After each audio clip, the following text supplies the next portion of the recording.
Chapter 12. We hold a simple graveside service for my mother. Though I want to introduce Ingo to my uncle and his wife, they stay so far away from me I don't really get the chance.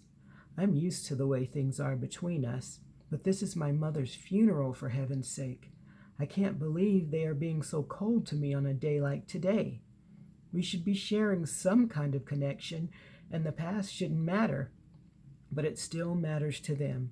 Why? I don't know. Except for my cousin Velma, they are all as rude as they can be, and all because I did the unforgivable in their eyes. I changed my life and moved away to have a better one. Glancing at Ingo, I squeeze his hand. He gives me a sad smile, and I know he understands what I feel. The attendance is small, which is fine with me. It seems all of Mama's drinking buddies and ex-boyfriends are otherwise occupied. I had asked the reverend of the church my mother attended as a teenager to officiate, and he'd happily agreed. As he says the final words and her casket is lowered into the ground, I am regretful that Mama didn't get to see how I changed my life. Not that it would have mattered much. I only wish I could have made peace with her. I guess she has a better view of me now, and hopefully she is happy for me.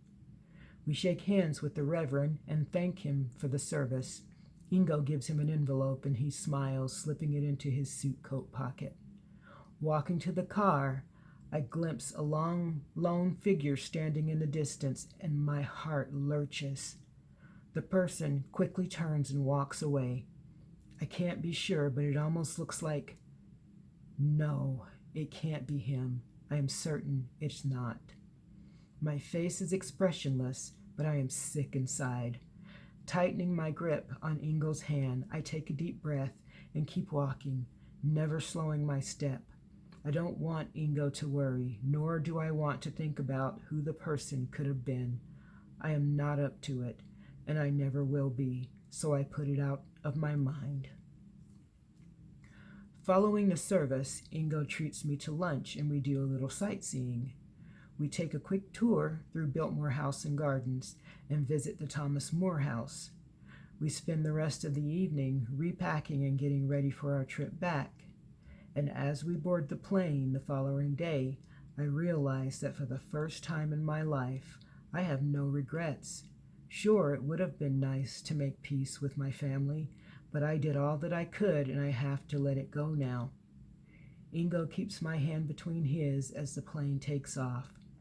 Fingering my engagement ring, he tells me how blessed he feels that I am still wearing it after all that has happened. He had been afraid of losing me, to which I reply, "You will never again have to worry about that. It's just not an option." I have enjoyed the time I've spent with Ingo in North Carolina and will treasure it always, because it is there that a miracle occurred. He helped me understand that my past doesn't determine the rest of my life, and that overcoming the trials I've faced so far has made me stronger and shaped who I am now, the person he loves. Now, when I think of home, I will remember it as the place where I truly became whole. I am happy, life is good, and I look forward to the future.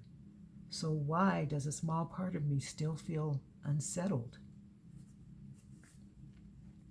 Chapter 13. We set our wedding date for the end of July, and it is already the middle of June. Time is passing fast, and I am so grateful for Jessica. With her help, we are able to put the wedding together quickly. Most of the people we're inviting, besides Ingo's family, are the ladies I work with at the boutique and a few of the regular customers I have gotten to know. I am a little sad that there will be no family of my own at the wedding, but it can't be helped, and I frequently remind myself that Ingo and Jessica are my family now. Ingo. Ingo is excited to call his parents and tell them about Cicely, as well as invite them to the wedding. And as he'd expected, they are blown away by the news.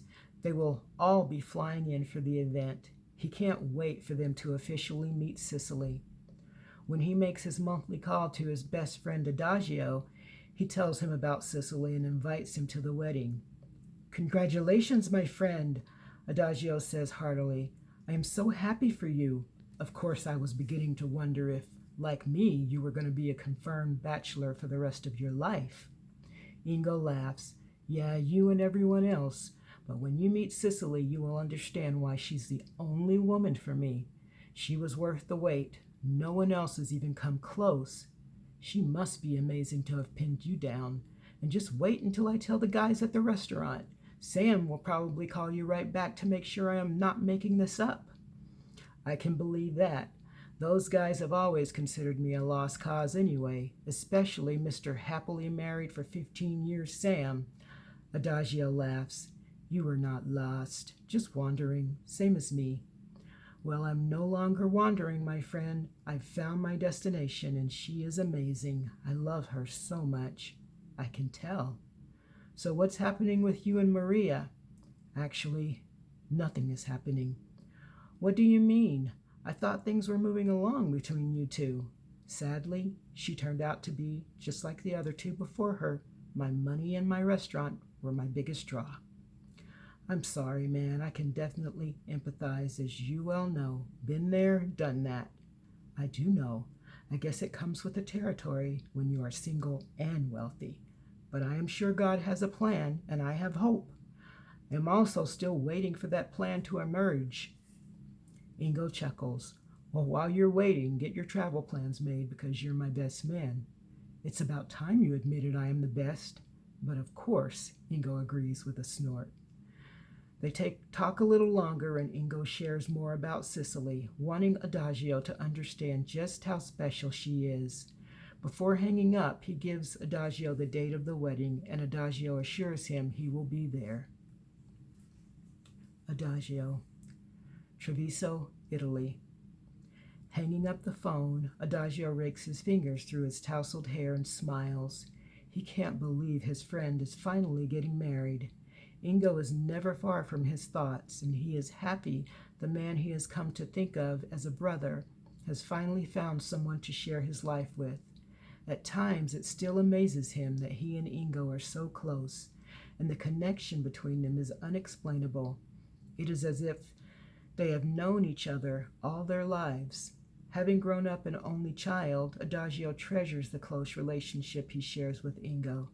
True, he has other friends, co-workers, and acquaintances, but Ingo is definitely a kindred spirit. Adagio lost his mother when he was 16.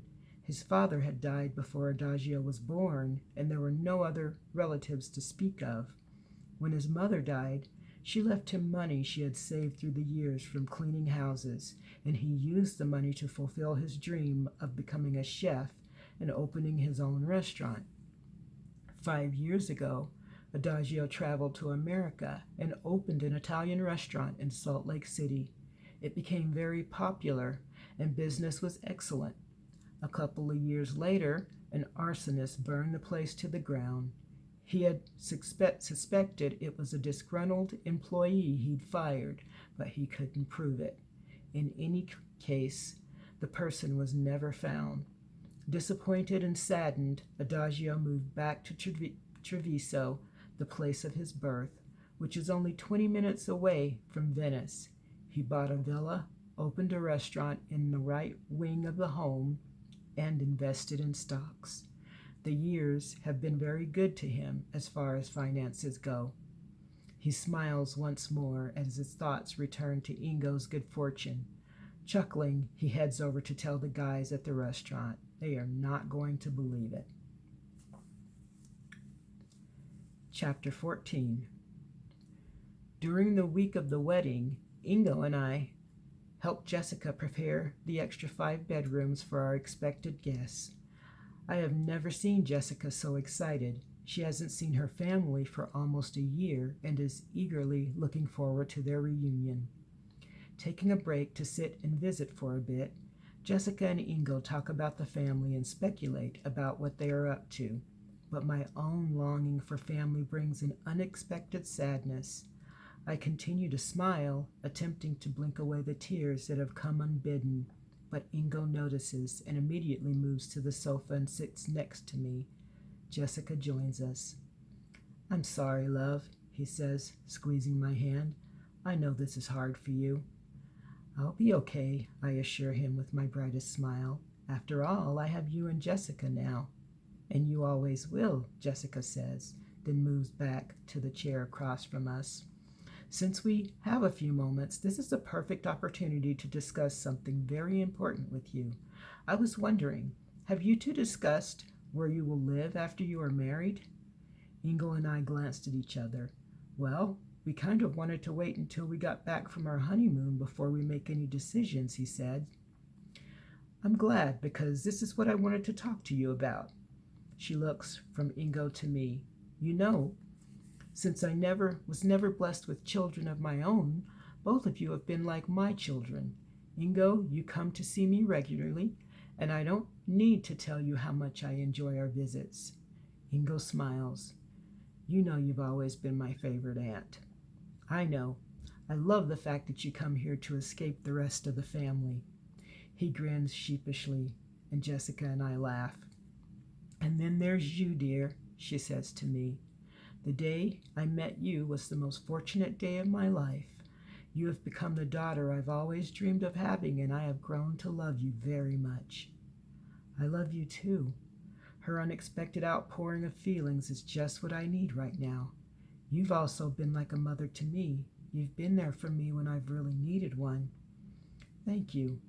Wiping a tear away, she goes on. Well, the reason I'm glad you're waiting is because a couple of weeks ago, I had some things changed in my will.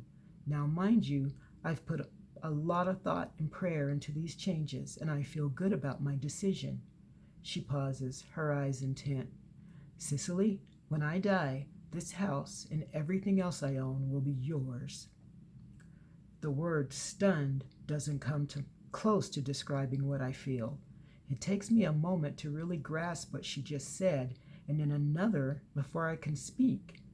But why? Because I love you. You've brought joy and sunshine into my life, and now that you are marrying my favorite nephew, it will belong to both of you. So if it's okay with you both, I would like you to stay here, because if you leave, I will be lonelier than I have ever been. I bought this place thinking I would one day marry and fill it with children of my own, but that never happened. One old woman in a house this size makes for a very lonely life. You really want us to stay with you? Ingo finally asked, his expression mirroring mine. I know how much he loves this house, and I don't want to leave any more than he does. When his eyes meet mine, they affirm that our feelings are the same. Aunt Jessica, we would love to live with you. Sighing, Jessica smiles, drying her eyes. You have made this old woman very happy. We stand and embrace. The wealth of love present flows through me, warming my entire being. I finally draw back and kiss Jessica's cheek. Thank you for loving me so much. Thank you for giving me the chance to love you.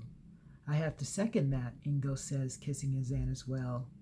I stand in the loving embraces of these two amazing people. I know that no matter what happened in the past or will happen in the future, mine is a blessed life. At moments like this, the slight uneasiness that tugs at me from time to time simply disappears.